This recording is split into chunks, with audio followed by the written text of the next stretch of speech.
If I were to ask you, which RGG game was famous for having a notable Japanese actor portray its protagonist, featured a number of nods to mainline Yakuza games, and had a strange obsession with cats, you'd probably think that I was talking about the Judgment games, though cats seem to be a frequent star of any game with Nagoshi at the helm.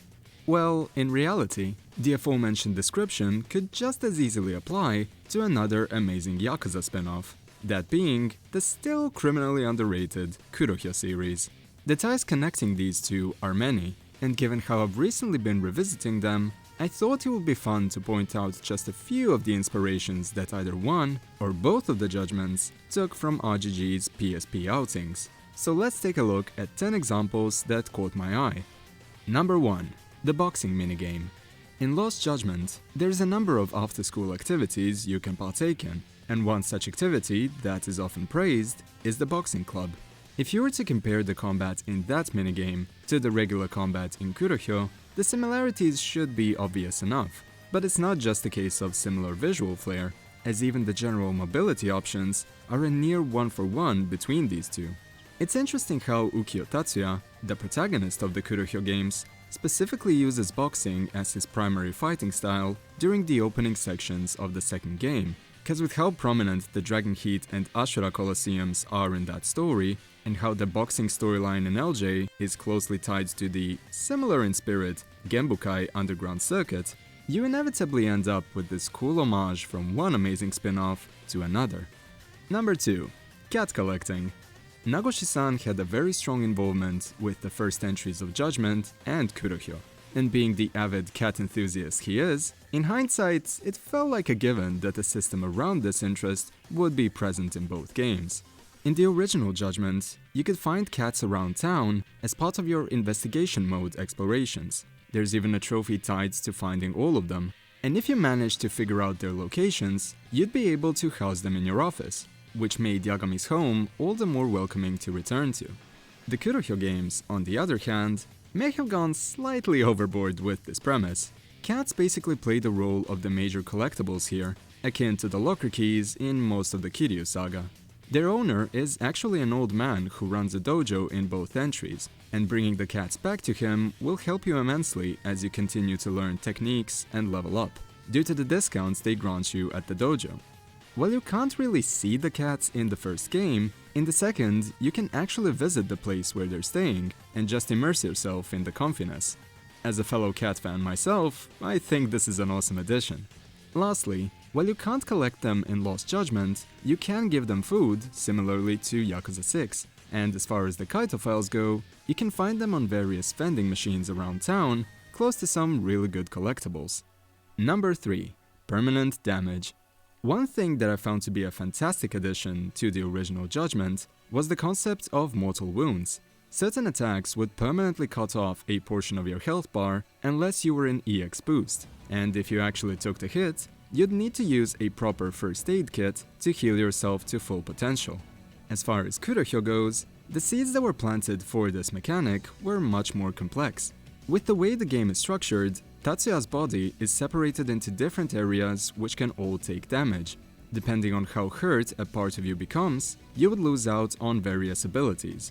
For example, if your head reaches maximum damage, you wouldn't be able to effectively dodge or keep up lengthy combos without getting tired and stunned for the time.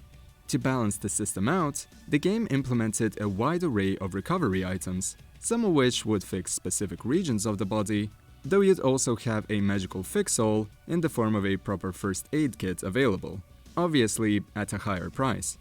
Number 4. Kamuro of the Dead. Everyone loves Dead Souls. It's clearly an undisputed masterpiece, so much so that it inspired several arcade minigames in the titles that followed it. In the case of Judgment, we had the classic Kamuro of the Dead game, while in Lost Judgment, we had Hama of the Dead, with both of them reusing certain enemies you could fight in the zombie spin-off that is still stuck on the PS3. Now, while Dead Souls itself was the primary inspiration behind this activity, the first game to test drive an arcade counterpart in this vein was Kurohyou 2. In Club Sega, near Theater Square, you can play an arcade shooter by the name of Castle of the Dead. It is a lot more simplistic in its presentation, than the zombie minigames that would succeed it, but I love the fact that RGG didn't just push Dead Souls under the rug and kept the zombie aesthetic fresh in our memory down the line. Number 5. Tailing missions. Definitely a controversial addition due to how frequently it was utilized, but yes, tailing missions as they are technically originated from Kurohyou.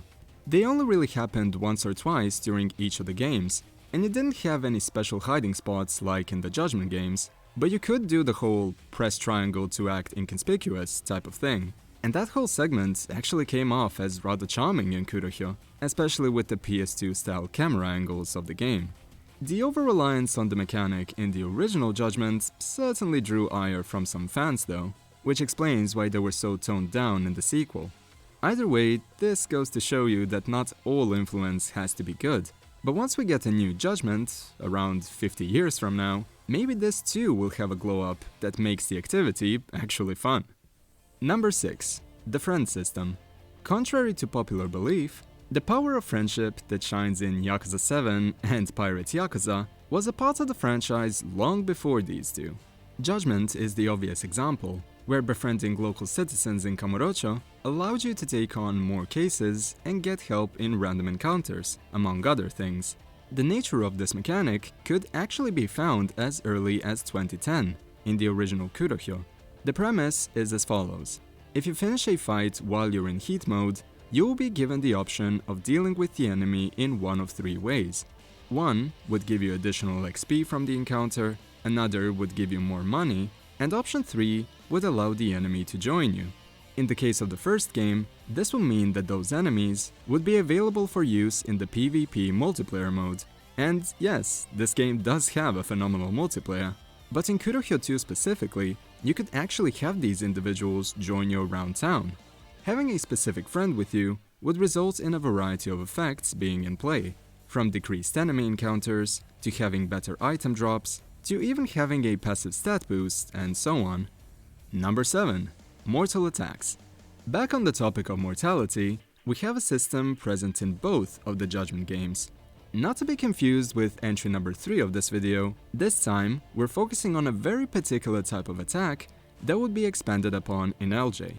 Certain enemies could utilize very telegraphed high damage attacks in the fights, and while the answer to powering through them used to be to just pop your EX, LJ added the concept of mortal reversals into the mix to make the mechanic less threatening but still feel impactful to different levels of play. So how does Kurohyou play into this? Well, with regards to the mortal attack side of the argument, every boss obviously has their own heat mode, and once they enter it, they will unleash a uniquely telegraphed attack that does massive damage, both health-wise and body part-wise, depending on the boss in question. Given that the game has perfect dodges that dramatically slow down everything around you, you can try your hand at interrupting these attacks to stun the enemy for a while. But certain attacks are just so annoying to work around that you'll likely find yourself maniacally running around the ring instead, until the boss finally tires out, which might not happen for some time. The fact this type of attack can happen numerous times during a fight, and that it's such a recognizable part of both IPs, is why I included it on the list. And I'm glad that the mechanic was present in future RGG beat-em-ups as well. Number 8. Emphasis on gang encounters. In the first Judgment game, your traversal of Kamuro would periodically get interrupted by one of 2 groups, depending on the chapter you were playing through. The Matsugane family would hound you for reasons relevant to the critical path, but any time they'd have to step away, their place would be filled in by the infamous Keihin gang encounters. It was to a point where these fillery bits in the story even had a dedicated set of sub-stories, or technically side cases, to flesh out different parts of the Keihin's hierarchy. While entities like colored gangs could already be found in parts of Yakuza 1 and some side content in Yakuza 4, I'd say the Kurohyou games did the most with their unique street gangs overall. Both of them had dedicated groups with their own uniforms, unique spots on the map where they would spawn, and dedicated sub-stories where you'd take on their leaders. The second game alone had 10 gangs overall, alongside a massive underlying story connecting them across 2 cities. And as you'd progress through these narratives, you'd also see some gangs combining into new groups along the way. which would render the spawn rate of specific NPCs to be almost non-existent as a result, which could mess up your 100% runs.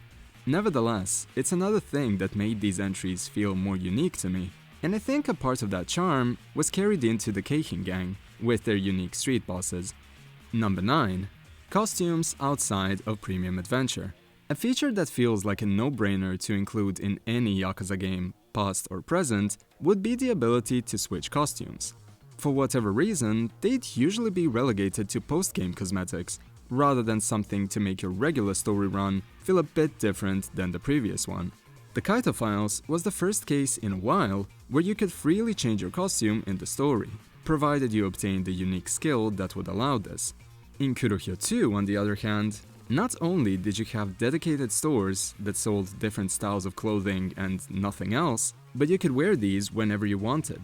It's a small thing, but before the days of Gaiden's Boutique, customization like this would frequently be missed out on by most casual fans, provided they weren't up for the fun of post-game cleanups and seeing everything a game had in store. So I'm glad this design choice has been making a resurgence. Number 10. Adaptive Experience System. This is easily one of my favorite additions, as it's one of the few cases in the franchise where the game itself incentivizes diverse play. Lost Judgment featured an excellent system where you could get rewards depending on how you dealt with a random encounter. Defeating an enemy with any of the 3 major combat styles, dispatching them within 5 seconds of the first hit, or beating them without taking damage, all of these would reward you with different amounts of SP, and help you unlock more of your repertoire faster. I also adored this type of approach in Yakuza 0, where your money doubled as your experience, though my personal favorite, and likely the earliest instance of such a system in RGG's catalog, would be the one from Kurohyou. At the end of a fight, you will have access to detailed documentation on almost anything you've done in combat, with different variations of XP rewards depending on both the frequency of an activity and the perceived difficulty of the feat achieved. For example, making an enemy kneel will yield more XP than just breaking their guard. Weapon attacks are even more rewarding to pull off than the aforementioned activities, and things like achieving max damage to a given body part, by nature of how many focus attacks are required to achieve this, will be the most rewarding of the bunch, though you'll most likely achieve this on Yakuza mini-bosses only, rather than regular gang encounters. Now, these were technically the 10 major points that I wanted to bring up, but there were 2 more things that I felt were interesting enough to document here. First off, the Town Go system in both Judgment games categorizes the tasks you need to complete via a medal setup, with bronze tasks being the easiest to complete and gold tasks naturally being the hardest. Given how the completion list in the Yakuza franchise has drastically changed from entry to entry, with select games technically having almost duplicate lists to fulfill that role, it's interesting how the iteration of the system from the Kurohyou games was the one to make a resurgence here. The only difference is that these games would reward you with a platinum upon obtaining all the other medals. And finally, for the purposes of this video, there's this unique cameo that can be found in Judgment, where Tachibana Yurika, who introduces you to a brand new Mahjong rule set, shares a name and appearance with a hostess you could meet in Kurohyou 2. I believe this was another case of a likeness character being present, but given how RGG themselves rarely mentioned Kurohyou after Nagoshi's exit, any form of relation to these games is welcomed from my perspective. So, there you have it. I hope you enjoyed this brief cross-comparison and that you learned something new about the series in the process.